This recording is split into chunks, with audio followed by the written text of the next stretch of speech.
Oh, the definition of ludicrous is as follows. So foolish, unreasonable, or out of place as to be amusing and even ridiculous. Last night's show, SmackDown, July 21st, 2023, was beyond ludicrous. It's one of those rare times where the wrestling world comes together and actually agrees for the most part on something. And last night's show was a massive miss and a massive botch that did nothing for anybody on that show. It was a show that left the wrestling world dumbfounded, befuddled to the most amplified of measures. Orlando, when the show went off the air, Orlando didn't know what just happened. And not in one of those cool, awesome cliffhanger ways. They didn't know what they just witnessed the last 2 hours. Orlando was left thinking, can I still get my money back? Is there still time to do such? Last night, when we say nothing makes sense in this company, last night took it to a whole nother level. Iyo Sky, who is holding the Money in the Bank briefcase, loses flat on her back looking up at the lights. 1, 2, and then 3 to one of the participants that's going for the title anyway at SummerSlam. Devaluing, obviously, the Money in the Bank briefcase and the person holding it. We'll talk all about it in today's Amped Up podcast featuring the SmackDown review for the 21st of July, 2023. Butch finally gets a one-on-one match on SmackDown. If you blinked, you missed it because he was looking up at the lights. Oh, we'll talk about it. Your United States champion, flat on his back looking up at the lights, and it wasn't even a title match, clearly devaluing the moment he actually loses the title. Because now everybody has already seen him get pinned one-on-one. And even worse, it's with a guy he might actually be facing at SummerSlam in Santos Escobar. Oh, we gotta talk all about it in today's Amped Up podcast featuring this SmackDown review. Cameron Grimes, flat on his back looking up at the lights. 1, 2, and then 3. A dude who debuted beating Corbin in mere seconds. You thought, all right, that's his introduction. They're going to have something special for someone who's very unique and can get over organically. Just give him a little bump and he'll do all the rest of the work. Cameron Grimes, a big debut, and then they left him off TV for nearly 2 months. They brought him back last night in a multi-man schmaz just to lose, devaluing Cameron Grimes tenfold. Oh, we gotta talk about it in today's Amped Up podcast featuring SmackDown's review for the 21st of July, 2023. L.A. Knight, no! Is what this company has said. And they said it for the last time because now it's loud, now it's clear. They are not ever going to bump this dude to be the guy. There'll be no choice but to push him eventually. Which what the rumors we're hearing is after SummerSlam, big things are in store for LA Knight. What, a Rey Mysterio feud? They got nothing for LA Knight. They're going to piece it together as they go after SummerSlam. He should have gotten the world from day one the last 7 months that he's been white lightning hot. Strike while that iron is hot and rock out with LA Knight. Take him to the next level organically. He was doing it all himself anyway. So all you gotta do is behind the scenes piece it all together to make it just a little bit more easier for the dude. Instead, you made it harder. you shut him down. You didn't just cool him off, you shut him down. LA Knight. He can't even get past the first round just to get over to Santos. He talked all of this big game. They gave him the mic, and then they had him lose last night. Just like when he talked that big game about winning Money in the Bank, and he loses. They're clowning him. They're shutting him down. And they're giving you the jazz they always give you, right? Oh, in time, a big push is planned. LA Knight will not, I can't believe these words are being spoken. LA Knight will not be at SummerSlam, just like he was not when he was the most over dude in the company. Go back to WrestleMania weekend, listen to the chants. He was left off of WrestleMania. He was then left off of Backlash. He's been left off of Madison Square Garden SmackDowns.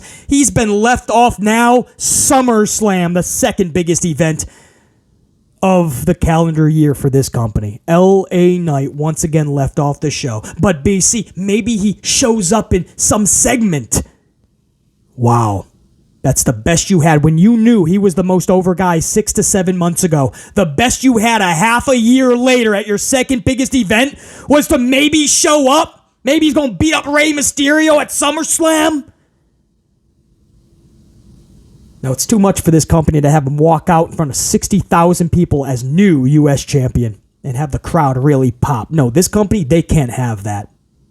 They didn't make him. They didn't do it organically. He did it organically. He loses flat on his back. Well, no, he wasn't. He was an afterthought. He was holding his head going up the ramp when it was all said and done. It was Cameron Grimes that took. And then when the night was over, Roman Reigns and Jason Uso are shaking hands and patting each other's heads. And Orlando is literally you can watch it. Watch their reaction when the show went off there. They were literally thinking, can we still get our money back? Can we get refunds? This is the Amped Up Podcast with BC Amplified, featuring the SmackDown review for the 21st of July, 2023. Grab your coffees or whatever beverage you're rocking out. Pop in those earbuds. This will be straight podcast audio format only. And let's, amplify.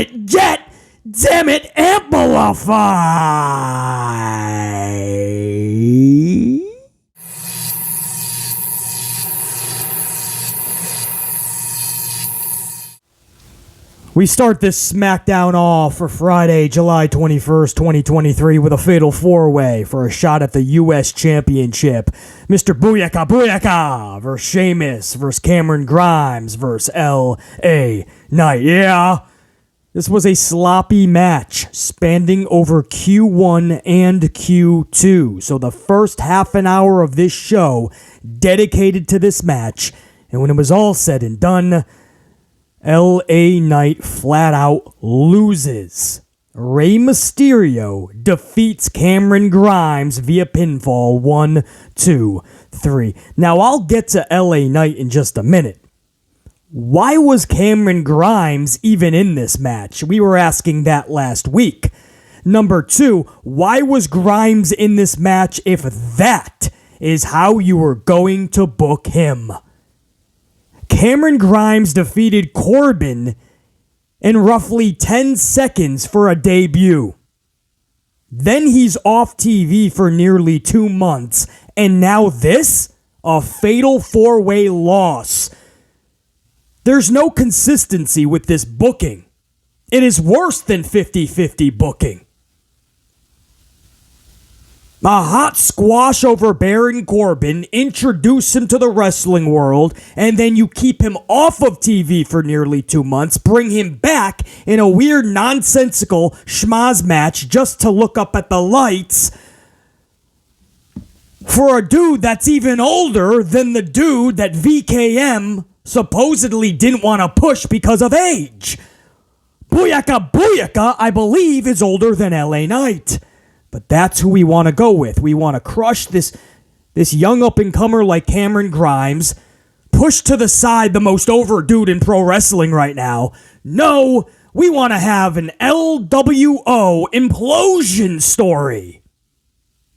Like we teased with the Judgment Day because it works so good with the Bloodline. This is what they want to do now. They're taking their factions and they're saying, well, it works so well with the Bloodline ratings-wise. Let's see if we can cause tension with all the groups. Well, that only works if we care about the groups. Why Cameron Grimes had to be in this position? Beyond me. It's befuddling, but that's WWE. On to LA Knight. LA Knight.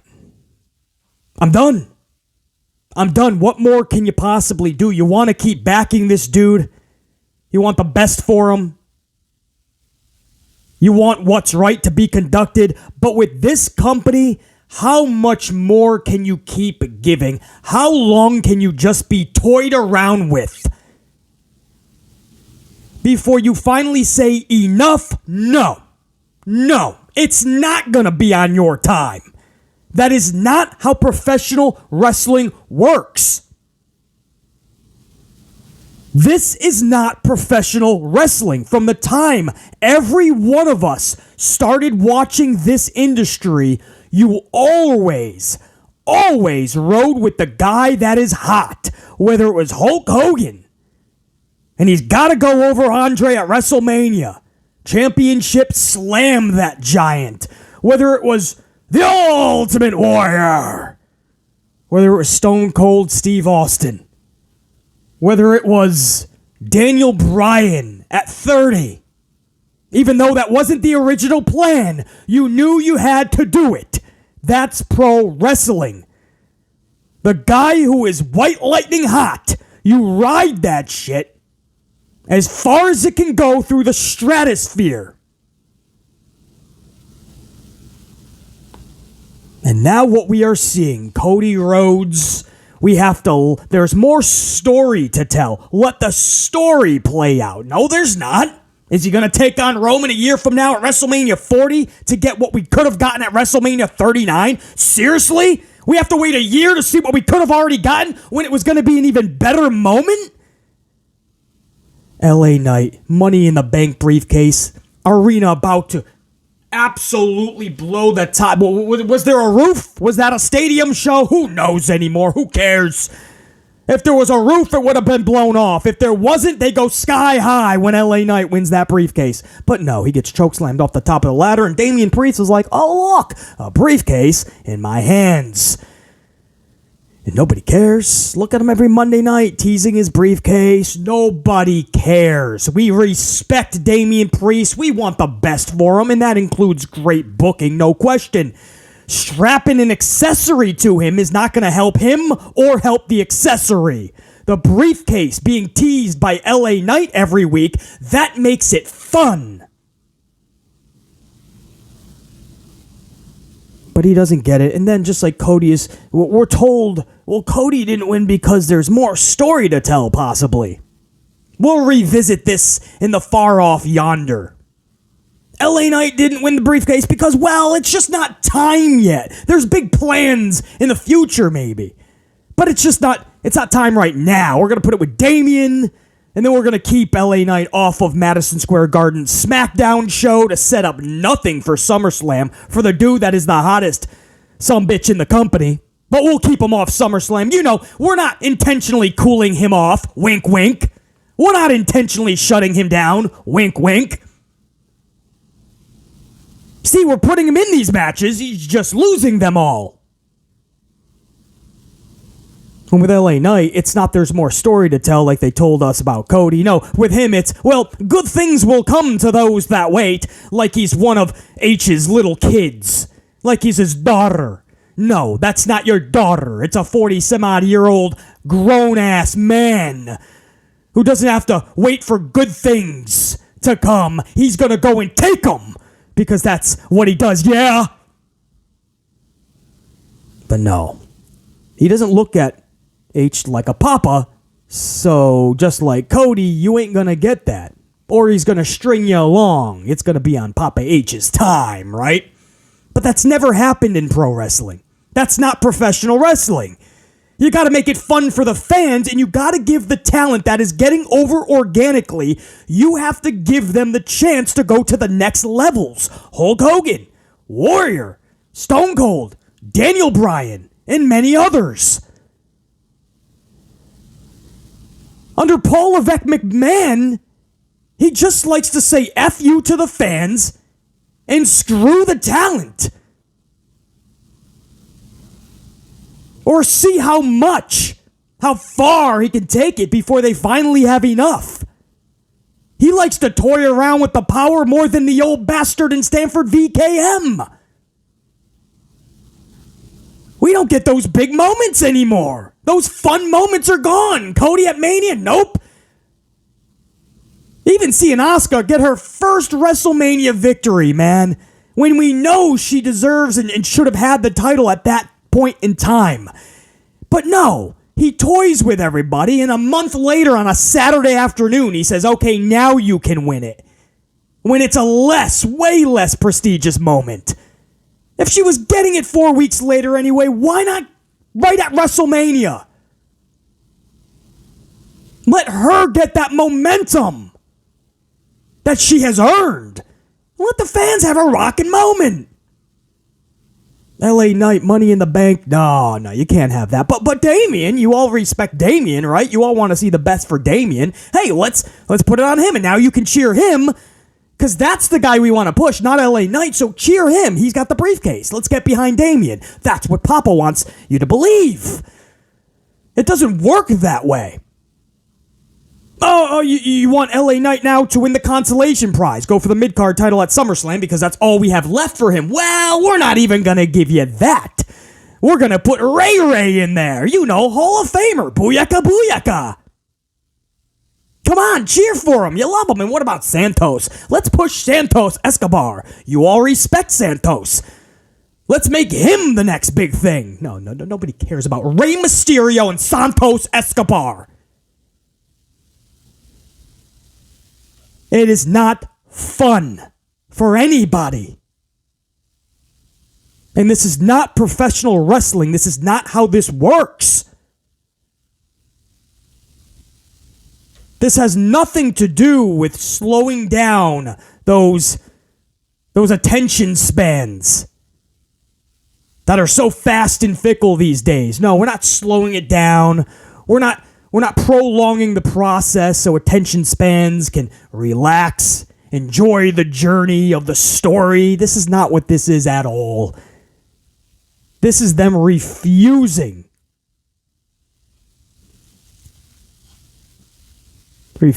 to listen to the fans, do what's right by them and the talent.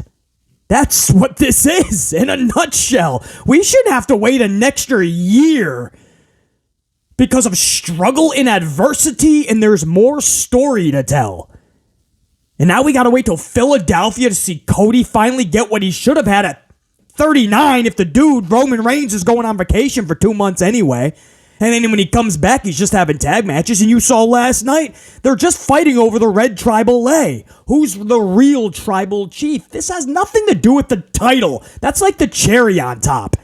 Nothing Roman has done since he's come back calls for him to have the title. Everything Cody has done with this whole Brock shit calls for him to have the title. Cody needed the title for the Brock Lesnar summer-long, quote, feud to even matter, to have importance, to have substance, to have meaning, to have a reasoning to that story.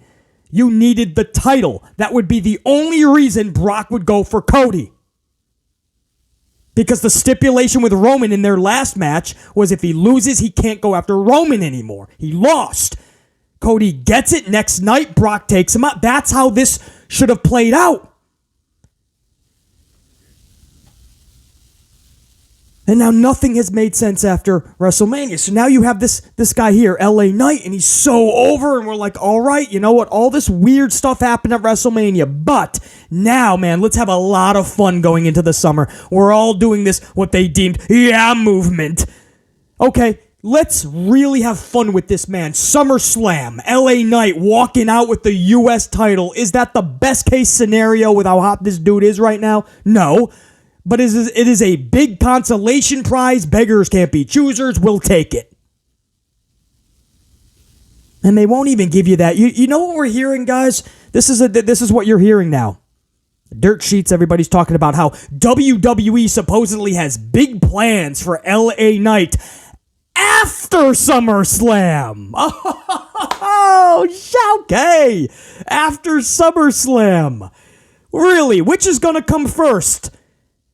LA Knight getting any semblance of a push, or Christmas? The Super Bowl of February next year, is that going to come first? The push for LA Knight is coming, we're told. Well, so isn't Christmas. This guy was getting LA Knight chants louder than anybody WrestleMania weekend, and he was left off WrestleMania, off Chamber, off WrestleMania, off Night of Champions, off Backlash. This was all why he was gaining so much momentum, getting super over on his own, and people, fans, calling for him to be on one of these shows. Put him in one of the first matches. But just put him on the show. No, they would keep him off. This isn't cooling somebody off. This is shutting them down from the jump. They would leave him off the shows. They put him in Money in the Bank because this little movement for LA Knight got so big, they were like, all right, we got to put him in the match. There's 6 other dudes. Maybe he'll be forgotten about. Damien will win it in the end. It didn't shut people up. It aggravated people, yeah. So they said, all right, now let's do another schmaz. Let's add in LA Knight so it looks like we're not just shutting him down. And of course he's going to lose. We'll brush him off to the outside. We'll have Cameron get defeated. We won't even show LA Knight afterwards. We'll just celebrate with Rey and Santos. It'll be fine. Let's just tell everybody that we're going to push him after SummerSlam. This is the hottest dude in the pro wrestling industry, or at least one of them, definitely WWE's white lightning hot dude right now. Since February. Since the Bray Wyatt feud. But let's say Feb, right? Let's go after Rumble in January. Feb, March, April, May, June, now July. Half of a year. This has been the dude. And you are leaving him off of every single one of your big events. Aside from Money in the Bank, which is only because he was in a match with 6 other dudes and he was taking an L anyway. You've left him off of every big event, including now your biggest event of the year, WrestleMania, when he was the hottest dude even at that time, and now the second grandest stage of the year for this company, and you're leaving him off SummerSlam now. And we're being told, don't worry, good things come to those that wait. We're going to push him after SummerSlam. Yeah, you know, one of those little vengeance or payback type pay-per-views. Maybe you'll see him on there. See? We're pushing him. You guys see what's happening? They're making sure the least amount of eyeballs are on this dude. That's what's happening. WrestleMania, SummerSlam, all events in between. No LA Knight. Oh, how about after Money in the Bank? How about Madison Square Garden SmackDown to set something up for SummerSlam? You would think the hottest dude in the company, LA Knight, would be on that show, right? Not in a dark match beforehand. No, he was in a dark match beforehand. He was left off of Madison Square Garden SmackDown. Why would you do that unless you're trying to get as least amount of eyeballs to watch that dude? If you're trying to get people not to even think LA Knight, that's why you would keep him off a show like that. Why would you keep him off SummerSlam? Same exact thing. Why would LA Knight's Fatal 4-Way not be last week when it was on Fox? So the most amount of eyeballs can catch the most over dude in the company. No, you know what they did? They kept him for FS1. When they knew the rating was going to be nowhere near what it would be on Fox. So a lot less people are going to watch LA Knight. It would be IWC. It would be the people that are sporting the yeah shirts and the yeah signs in the crowd. It'll be the BCs and such that are calling for this dude to get the proper push.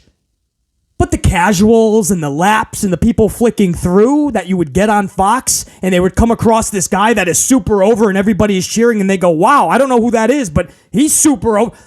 Who is? I got to find out more about. This is somebody I can back. People love him. He's got the look. Let's rock. Right?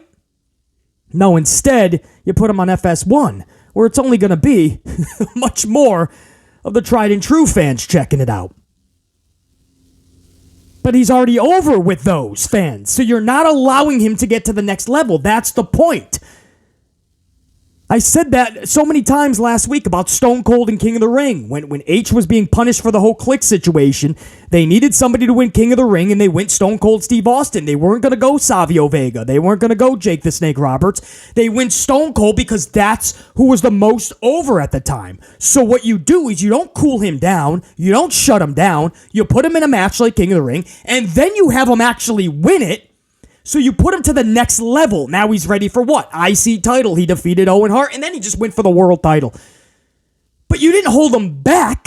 You ran with the white lightning hot momentum that Stone Cold was creating, and the fans were giving off that vibe. That's the guy, nobody else right now. And they went with it. You know, Cody Rhodes, all the momentum in the world. You read the temperature of the room, Mania, that was the time. And now, ever since, he just seems like an average dude. Yeah, he gets a good pop, no doubt. Most people like Cody Rhodes. That's the whole point. But he could not feel more average. He could not feel more average than he does right now. And that's with a Brock Lesnar supposed feud. But when you don't have reasoning from the jump, you don't really have a feud. You don't really have a story. LA Knight is now a stone's throw away from being the same exact thing. Just another dude. How bad is that? I mean, after last night, even BC is like, how much more can we care about a dude when the company doesn't themselves? And I'm just not willing to play this game with Cody at the same time as LA Knight and who knows who else.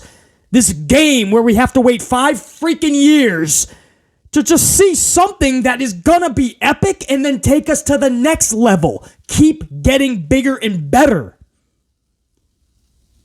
We shouldn't have to wait multiple months or even years to get a moment we should have already gotten so we can set up an even bigger moment and better stories in the future. No, that is very mid-AF of a way of thinking. Mid-AF. And I guess that's Papa, and I guess that's the old bastard, and I guess that's WWE's MO.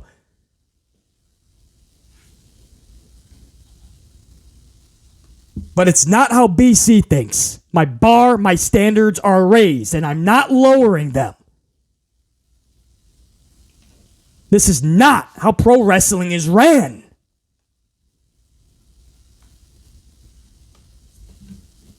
LA Knight. How can you not be done at this point? Not because of anything LA Knight has done, but this company.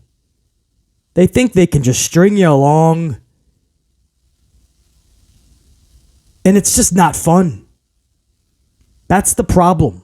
It's just not fun. Damian Priest walking around with a Money in the Bank briefcase is just not fun. Rey Mysterio versus Santos Escobar. The winner takes on Theory. That's not fun. It's not even interesting.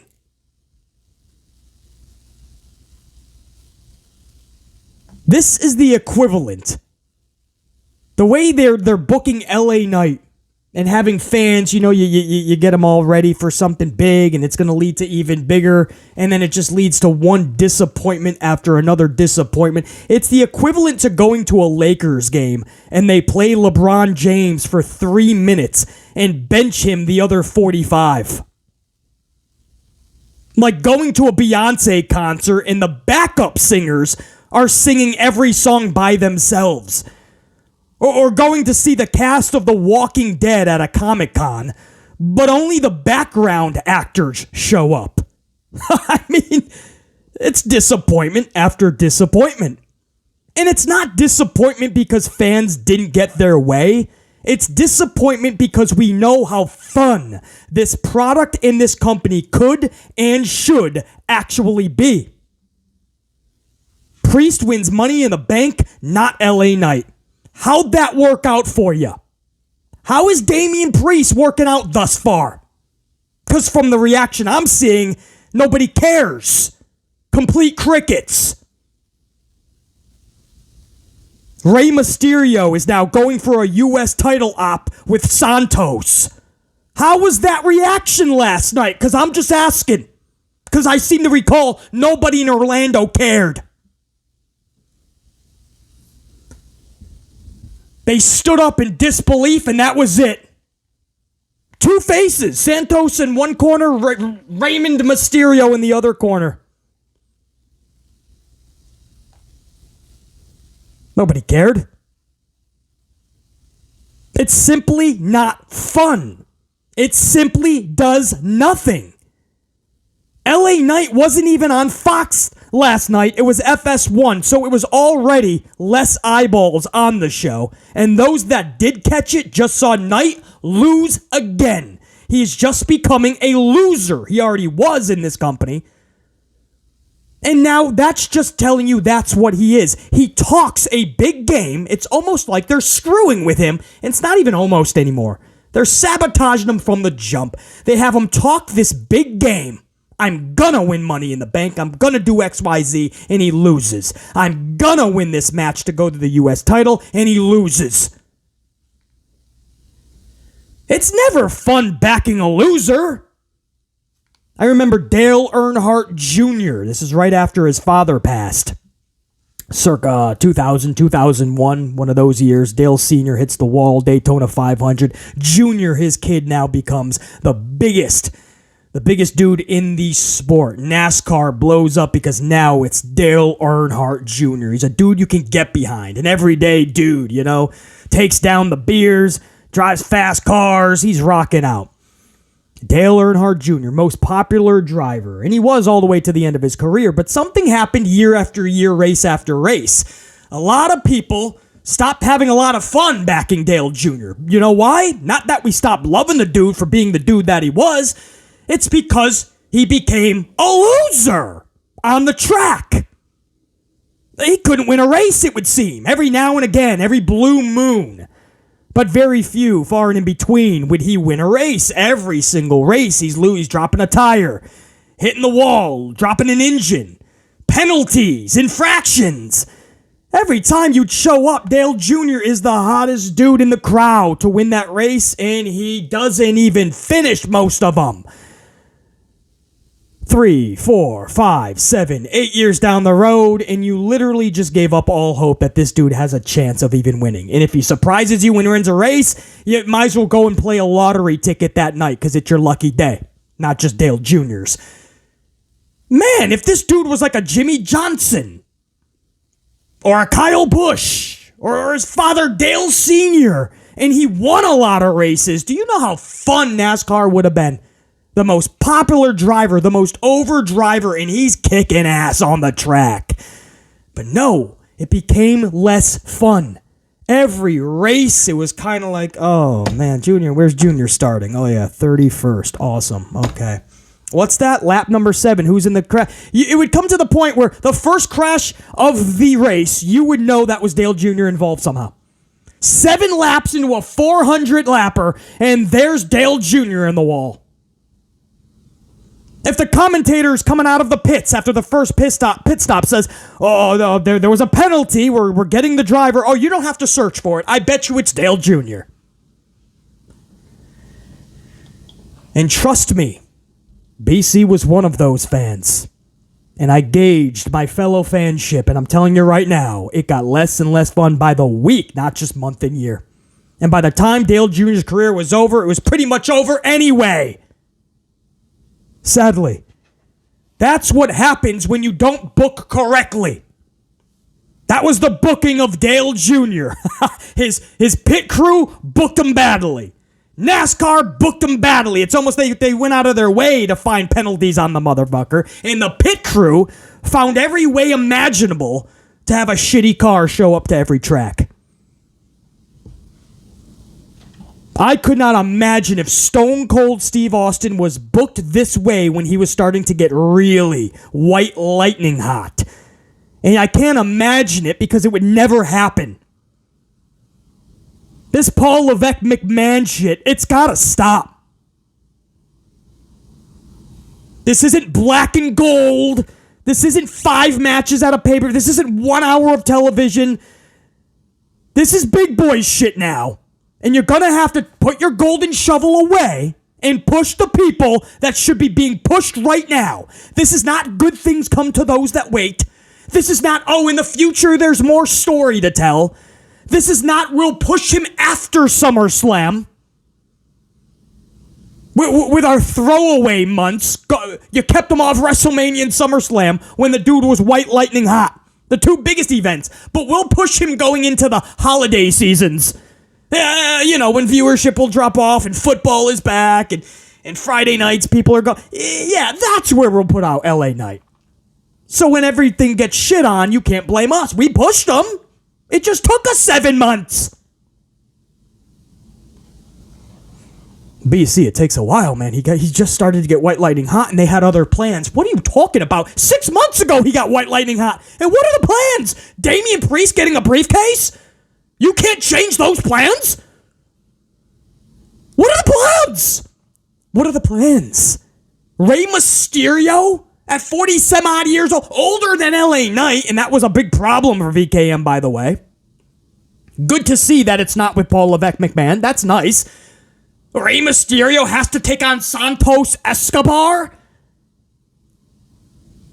You're right, those plans, they can't change. What are we doing? We can't take the title off of Austin Theory. We have fun. Production has fun piping in those boos. If you take the title off of Theory, then he could be off TV some weeks, and then production will have less to do.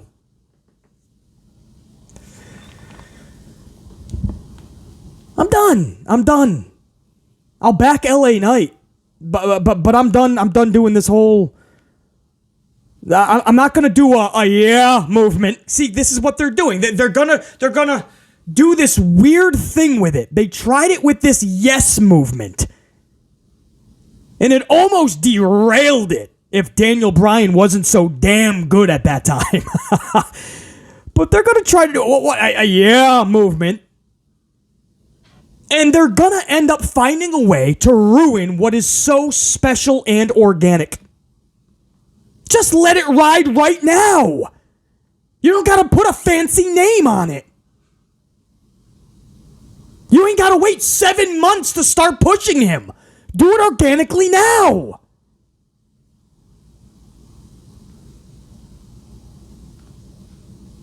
I tried, guys. Everybody that listens to this podcast, I tried. For 6 years I've had this channel. The mission statement is to just make pro wrestling great again.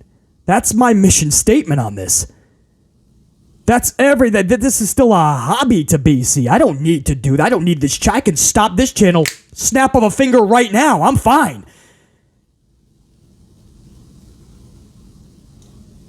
I don't need this channel at all. This is my hobby. I love talking pro wrestling, and I love what we've created with the Amplified unit and coming together and talking pro wrestling. Love it. But I've tried to help these companies get better, man. Everything I've said will actually make it better. This isn't Monday morning quarterback. This isn't thinking I know more than other people. This has nothing to do with that. It's listen to your own base. What is fun? What is intriguing? What is captivating?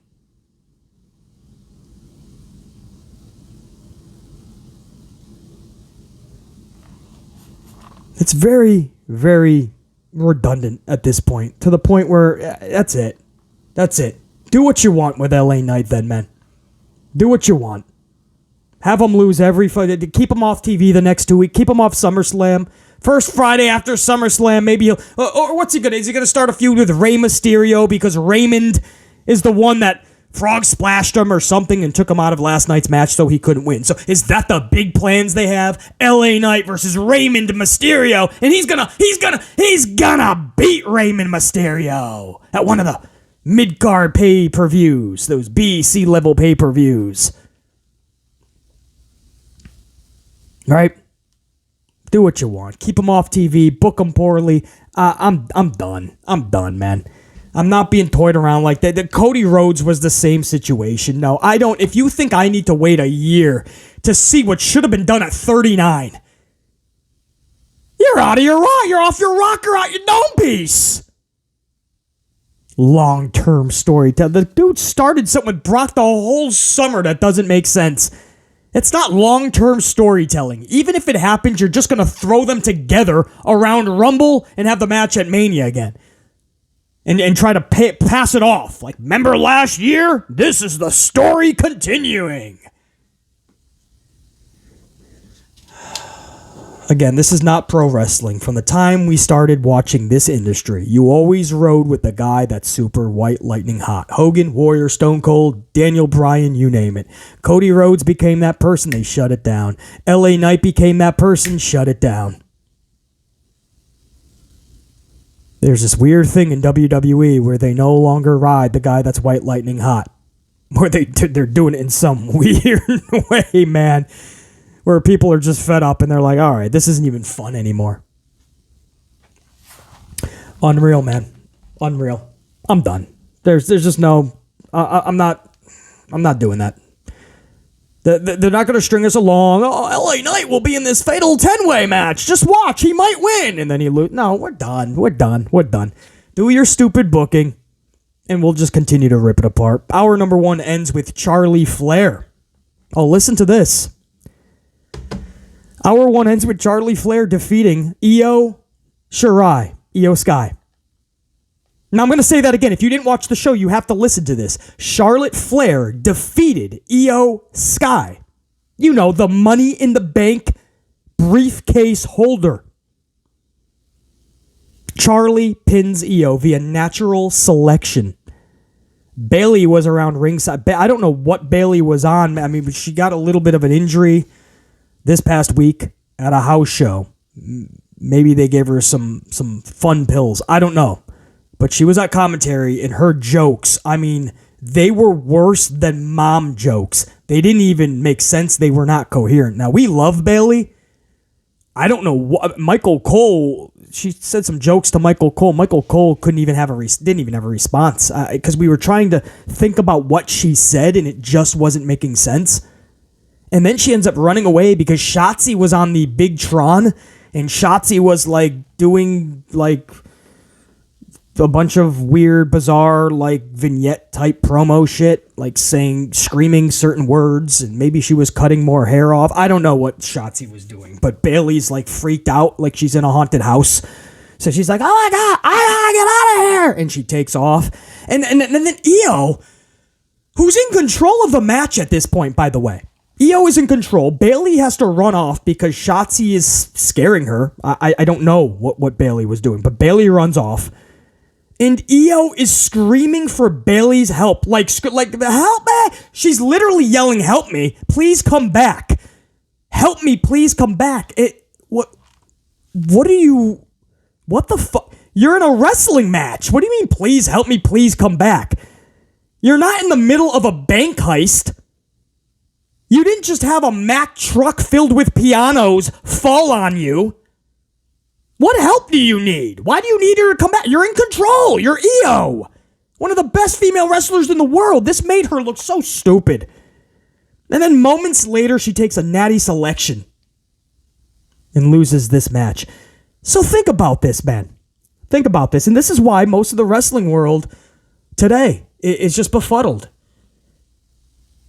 Most of the wrestling world has finally come together and had enough. And they saw last night's decisions and they were like, how in the world is any of this? How did this get approved? Think about this, guys. They had Iyo lose in Puerto Rico's Backlash to Belair. Okay, so she loses. She gets a title match and she loses a title match, Iyo. Then the following month, they have her win the Money in the Bank briefcase. That alone is ass backwards. She already lost a title match. A briefcase for a lot of fans isn't going to do much. We've already seen you try to get a title and absolutely fail. Now you have a briefcase and we're supposed to care? So that was just done ass backwards. You already have a title match, then you get a briefcase. And then it gets worse because they have her on a random middle of a SmackDown lose against Charlotte Flair, who is one of the participants in the triple threat title match at SummerSlam with Asuka and Bianca Belair. So why would we need to see the Money in the Bank briefcase holder lose against one of the individuals going for the title at SummerSlam? I hope that makes sense, but you know what? None of this does. So then BC is left to try to make sense, some semblance of sense, of something that doesn't make any sense whatsoever. So in the span of just a couple months, Iyo has already lost to Belair, Puerto Rico Backlash, lost to Charlotte Flair, middle of a SmackDown, all within a couple of months.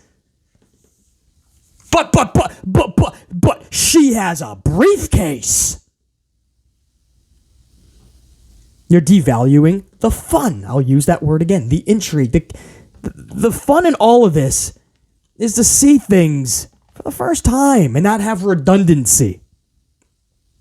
Or not have our expectations in our bar so low that we don't care. Seeing Iyo lose all these matches and then walk around with a briefcase as if she's special, it's not going to move the needle. And by the way, Iyo is beyond special, one of my favorite female wrestlers on the planet, because she's one of the best female wrestlers on the planet. But the way she's being booked, and again, it goes back to just having an accessory. Iyo doesn't need a briefcase to be special, she just needs really good booking. Damian Priest could get over, but he doesn't need an accessory, and that accessory is not going to help Damian. This company likes to go the easiest route imaginable. They don't like to overthink. They don't like to think, period. This company doesn't like to utilize any thought or put any care into what they're doing. The most easiest of peasiest of ways to do anything, and that's what they're going to do. What if we just throw these accessories and titles on people? Maybe it'll get them over. We'll call him King Corbin. Or King Woods. He'll be Money in the Bank briefcase holder, Damian.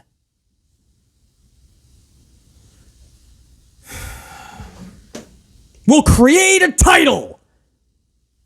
And we'll give it to Sethington. So even though Roman's holding it for 67 years, see, Sethington has a big prize. We created it out of thin air.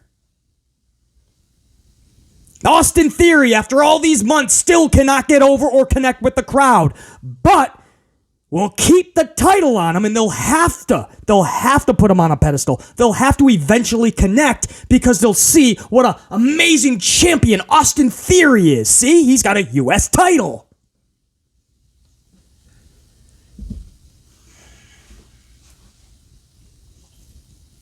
I don't understand I don't understand this whole show.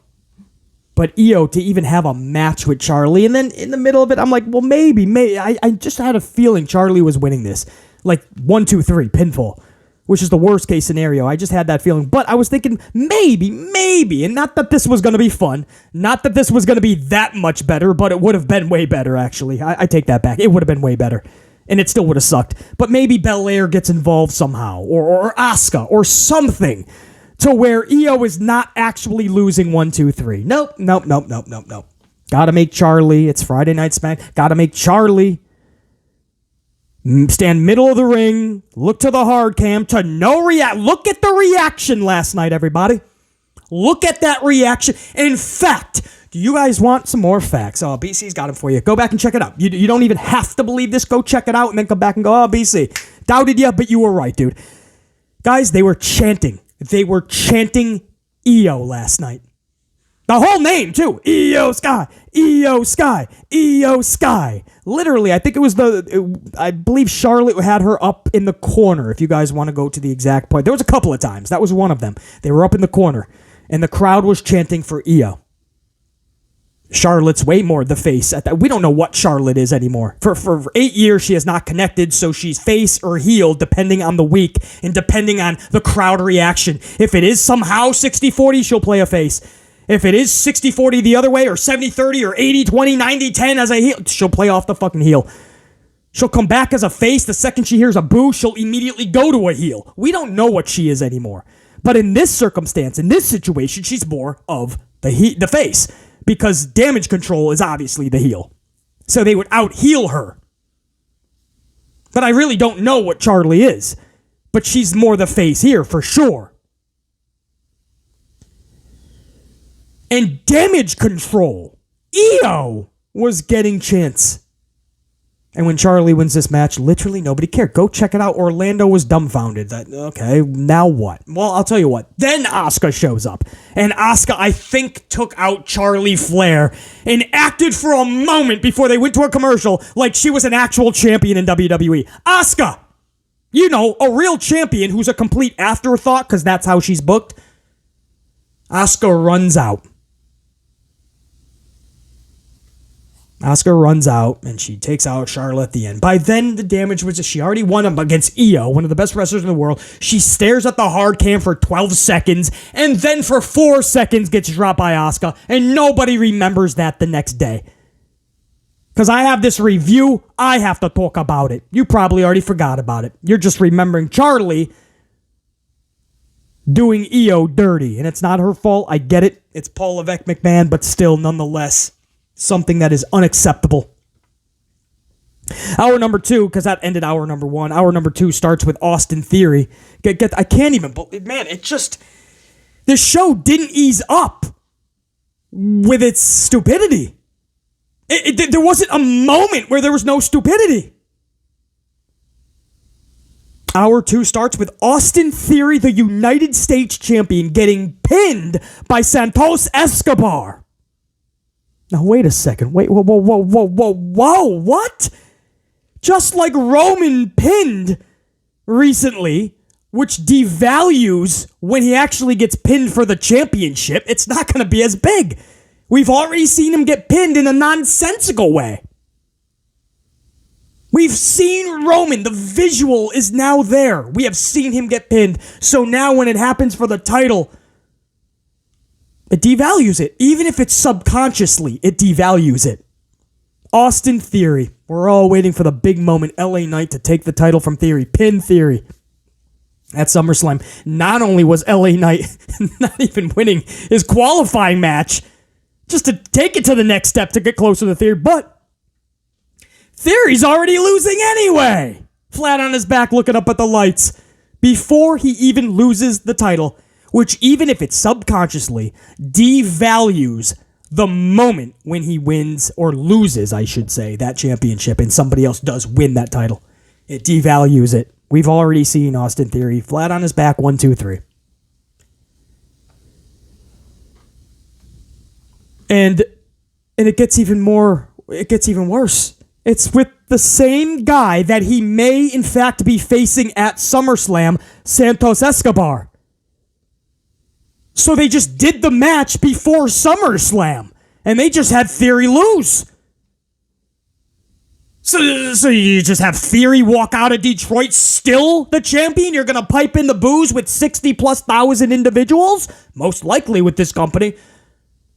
And then maybe at the B or C level event on maybe a Saturday afternoon or something, maybe that is when LA Knight a few months from now gets it? Is that what we're doing?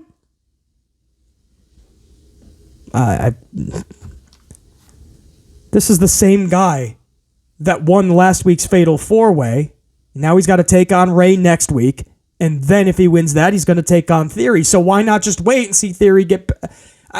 Why would your champion be getting pinned flat on his back like this? And then we just have to pay money to watch the same exact match at SummerSlam? Or are you going to tell me it's going to be Ray Mysterio versus Austin Theory at SummerSlam? That's exactly what most of us want to see over LA Knight, for sure, yeah. Said nobody ever. Stop, man. This doesn't make sense.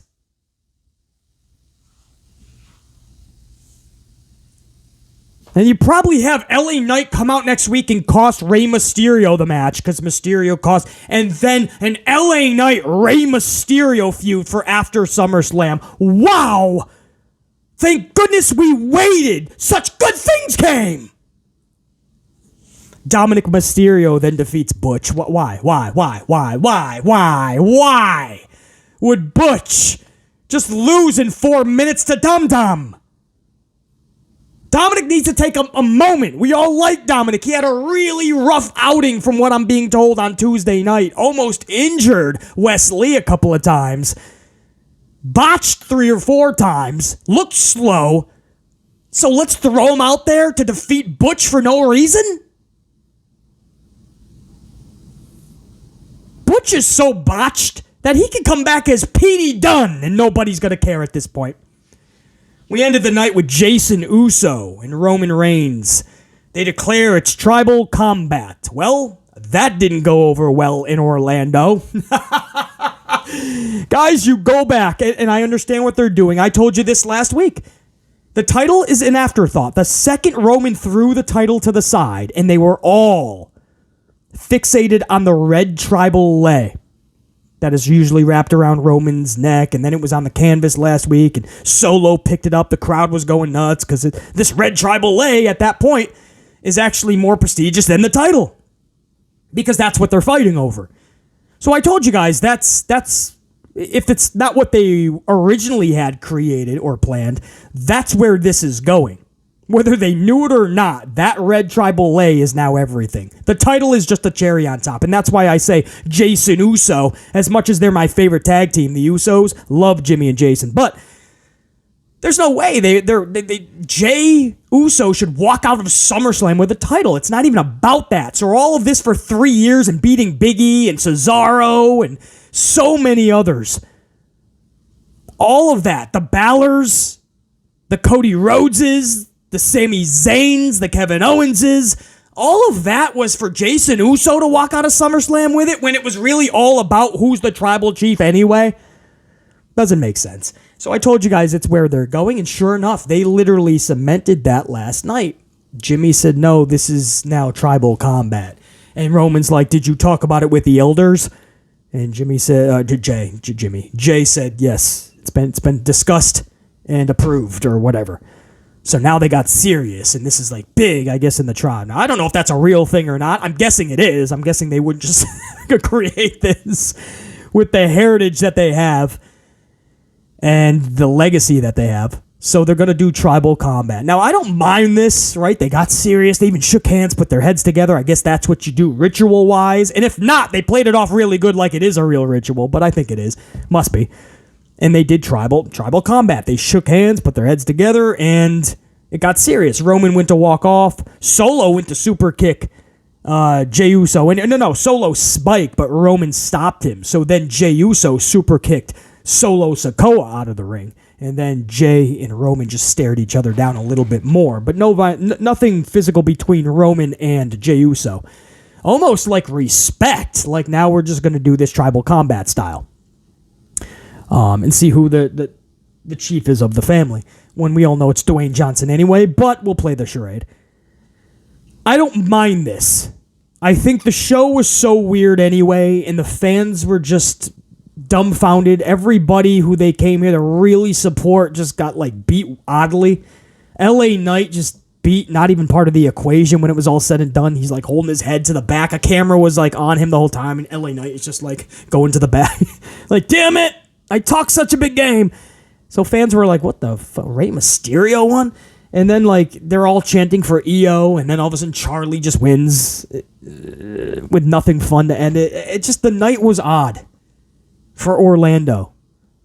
And so that when you had this and they're just shaking hands and putting their heads together, and that's that. Solo gets a super kick, and then he's like, damn it, I'm going to catering. I want the last triple layered moose cake. Otherwise, I'd go in there and spike ya. That was it. Orlando, go back, check it out, man. I'm telling my reviews, they're the most factual you're gonna get. I'm telling you everything that happened, guys. I like to dwell much more into facts than opinions. Opinions are like assholes. Everybody's got one, and they're usually full of shit. These are facts. Go back, watch that segment, listen to the crowd, watch the crowd. When it was all said and done, they were just stunned that was it. They were like, something else what's going on? Tribal contingency? Tribal equations? Tribal hypnosis. What is this? Tribal combat. Michael Cole is even flubbing it, by the way, on commentary.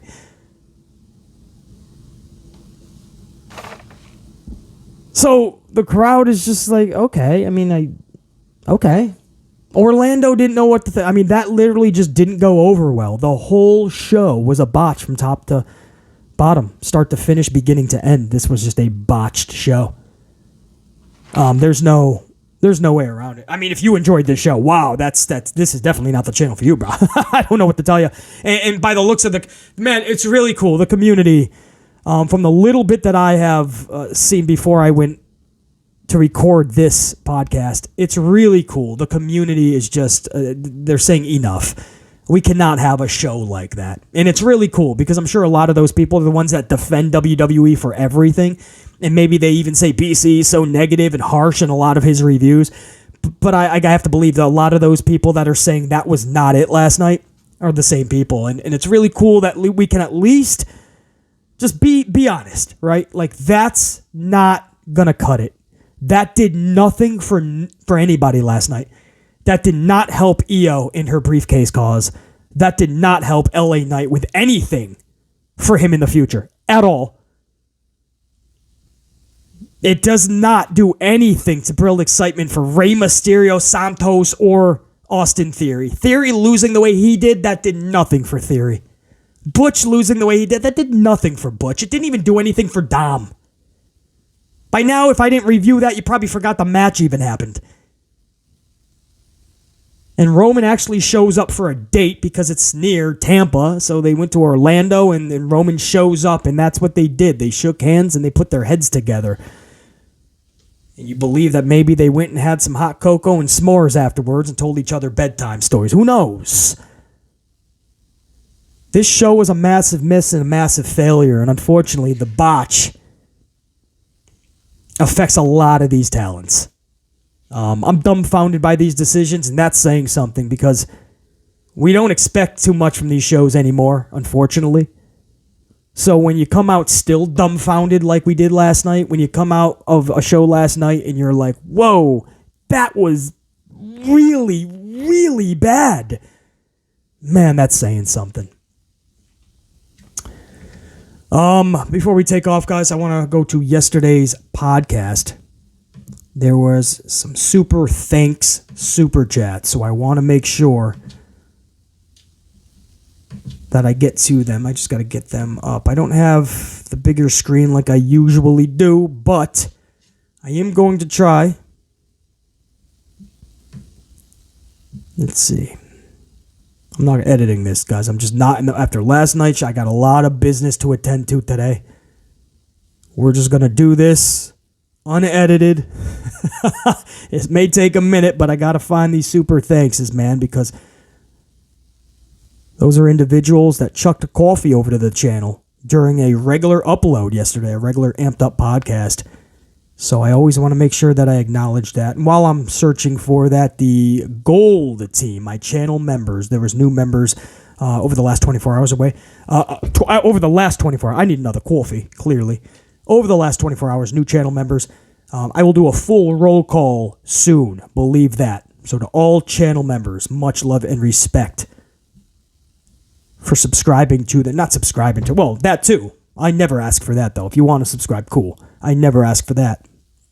That's totally if you want to or not. The subscribing as channel members, now that's special.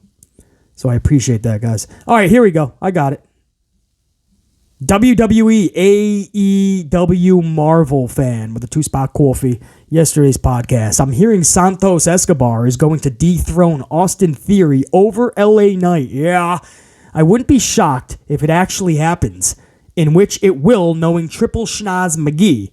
In reality, it's criminal that someone like LA Knight doesn't get the ounce of respect and gets the time of day and doesn't get the time of day from that company. If I was LA Knight, I'd step up, walk out like Sasha and Naomi did. Well, you ended up being right. That was approximately 18, 19 hours ago, something like that. That was way before the show went on the air. I think JR9 Gaming broke that as well.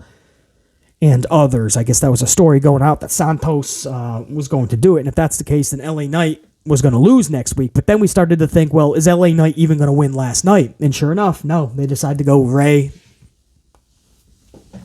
versus Santos, LWO. Tension within the LWO. But WWE, AEW, Marvel fan, you were correct, dude. Oh, and also, hold on, another 2-spot from WWE, AEW, Marvel fan says Asuka is set to defend the Women's Championship against both Charlie and Bianca at SummerSlam. Now, I knew this was coming all along as I called this match a few vids ago. Keep in mind that Charlie is undefeated at SummerSlam. She's currently 5-0. Expect her to win the championship and then maybe get cashed in on by Iyo. Yeah, well, first of all, I didn't know she was 5-0 at SummerSlam, so I appreciate that, WWE, AEW, Marvel fan. I appreciate the coffee, the second coffee, actually. But I did not know the 5-0, so I appreciate that stat. 5-0, we already know what she does at WrestleMania, and we still know that after 8 years, there's still not that connection. So, 5-0, it makes you think 5 individuals she beat that could have used those victories massively and could have done wonders for their career. But nope, Charlie got them, and here we are in 2023 with the same reaction. None. Man, makes you think. WWE, AEW, Marvel fan. And you could be right. She wins. What is that going to be? 15th title? I think she has 14 now, not including the NXTs. And then she wins that. That'll be 15. And then she probably will get cashed in. And then everybody will go, well, see, that's why she got beat by Charlie 2 to 3 weeks ago, BC. She ultimately defeated Charlie with a cash in. Well, that doesn't... we won't want to see her get beat. You ain't got a 50-50 or book yourself. You ain't got a 50-50 book yourself into a hole every time. You don't have to devalue Iyo going into a cash-in. We don't have to see Iyo lose flat 1, 2, 3 just to cash in. She can go into a cash-in riding high. See, every scenario, WWE, AEW, Marvel fan, that's what I'm saying. If it just made sense, that would be one thing. But it nowhere near does. Yo, and this is a trifecta. WWE, AEW, Marvel fan, who's already gold status. A third 2-spot super thanks, super chat. WWE, AEW, Marvel fan, an absolute VIP in yesterday's upload of the Amped Up podcast. Dude, a third one. This one's a little bit longer, but let's rock it out, man. Thank you. I appreciate that. It's never needed. WWE, AEW, Marvel fan. He says, after SmackDown... Oh, this is an after SmackDown super thanks. Okay, so this was after the show. Rey Mysterio won over LA Knight. Laugh my ass off. I mean, come on, bro. I like Rey Mysterio, but LA Knight deserves it way more than Mysterio did. And now we're getting Rey Mysterio versus Santos Escobar, just so we could get a, quote, dream match. Next week, I call BS. Nobody, and I mean absolutely nobody, would give an ounce of care about a Santos Escobar versus Austin Theory at SummerSlam match. Having Escobar as a United States champion over LA Knight is criminal. LA Knight would make a more interesting, entertaining champion than both Santos Escobar and Austin Theory. My standards are completely low at this point with this company. I can't fathom that Triple H continues to do this dude filthy again and again. The dude was off Elimination Chamber, WrestleMania, Backlash. He was on Money in the Bank. He was on Money in the Bank just to set our standards low to come up with a botch for the ages, and now he's not even on SummerSlam. Absolutely a disgraceful, disgusting, criminally, shamefully, unacceptable, nauseating, dumbfounding decision by Triple H. Tell me how you really feel, WWE, AEW, Marvel fan. The Triple H ego makes me sick to my stomach. He just pushes the Roman Reigns', the Charlies, the Theories, doesn't even bother to create new stars. And this is why I give no mulligans against this company. I wouldn't be shocked if LA Knight walks out of WWE. If I was him, I'd walk out. They don't deserve talent like him. I don't think he's walking out. I mean, he's got a he's at least now going to have a secure paycheck. And they're going to eventually have to book him more properly. The problem is it's clear they're not going to book him as the guy. It's clear. Because they would have already done that. They know what they're doing. You're cooling and shutting him down. They know that. That's what this is going to do. He'll remain over to a lot of fans, no question. He'll still get the loud pops, no question. But watch how he's booked. If he ever gets the United States Championship in the future, that's his ceiling, because that's what this company has done to him. Unless we continue to just shove it down their throats. But I don't know. It's clear that they don't want LA Knight. He got over or they don't even want Cody Rhodes. I truly believe they want him to cool down. You know, and even with this weird Brock Lesnar thing with no purpose, no point, no reasoning, he still gets loud pops. Probably pisses Paul Levesque McMahon off. He remembers that throne going into, or that sledgehammer going into his throne in AEW. They don't call him Petty Paul for no reason. But that's another story, man. WWE, AEW, Marvel fan. Much appreciation, much respect. Thank you for the coffees, dude. Never needed, always appreciated. And if there's any others that I did not catch, I will absolutely get them in a later podcast. But for this one, it went a little bit. We had a lot to talk about. That was SmackDown, the 21st of July, 2023. Until next time, and there will be a next time. Top guy, I'm out. BC, saying check you.